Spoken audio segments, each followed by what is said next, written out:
Hey there, guys. Chet here. Sometimes a tool that you really love starts to feel a little tight, like a favorite shirt that you begin to outgrow. It still works, but it just doesn't fit right anymore. That is exactly what happened to me with a tool called Make.com. Now, I want to be clear, this is not a video to attack Make. It is a good tool, and for years, it was the only automation tool I used. I built amazing things with it, and I was very happy.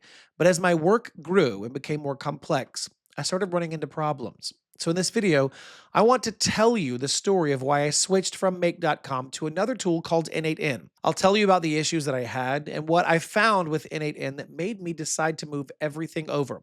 And by the way, if you get curious about N8N while I'm talking, I've put some helpful links for you in the description. One is for their official website where you can sign up easily, and the other is for my own video that shows you how to set it up yourself. So, my story starts a few years ago. I was using Make for everything. What I loved most, though, was how visual it was. You could literally see your data moving from one circle to the next. It made it really easy to understand what was happening in your automation. For anyone new to this world, it's a fantastic way to learn. I recommend it to a lot of people, and it helped me save a ton of time in my business. For a long time, everything was fantastic. But then I started to notice my first big problem, and it had to do with money. The way Make charges you is based on every tiny little step your automation takes. So one workflow that looked simple could actually be using hundreds of these little steps behind the scenes. This meant that my monthly bill started to get bigger and bigger and bigger. And it was hard for me to guess how much it would actually be. I started to worry about the cost every time I wanted to build something new.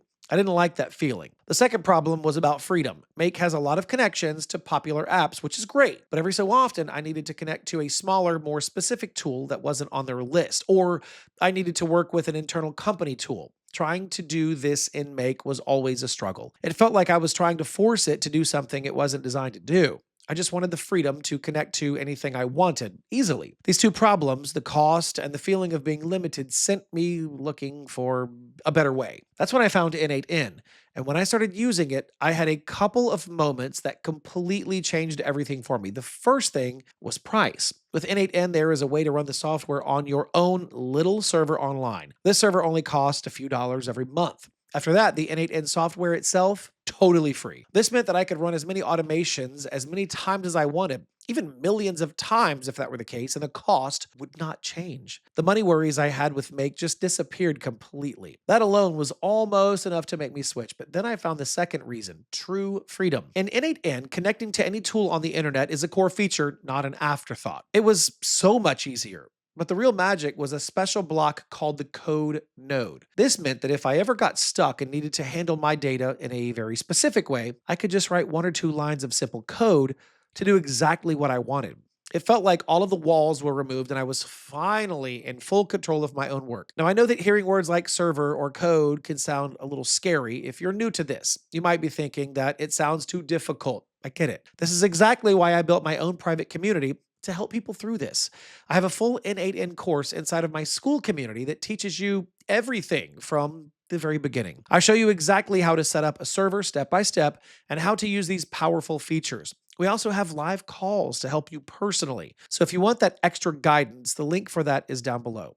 On top of the cost and freedom, I found other things to love with N8N. Because it was running on my own server, I knew that my business data and my passwords for other apps were completely private and safe. No other company could ever see them. I also found it was much easier to fix problems. In N8N, I could see the raw data at every single step of the workflow, so I always knew exactly what was going on if something went wrong. It just felt more solid and more professional. So after hearing my story, you might be wondering if everyone should leave Make. Not necessarily. If your automations are simple and the price works for you, then it is still a very good tool. But if you're like me and you're starting to feel that pinch from the cost, or you feel limited in what you can build, then I seriously recommend that you take a look at N8N. For me, it gave me a much more power and freedom for a lot less money. All right, that's the end of this video. I hope that sharing my personal experience was helpful for you. Thanks for watching. I'll see you in the next video.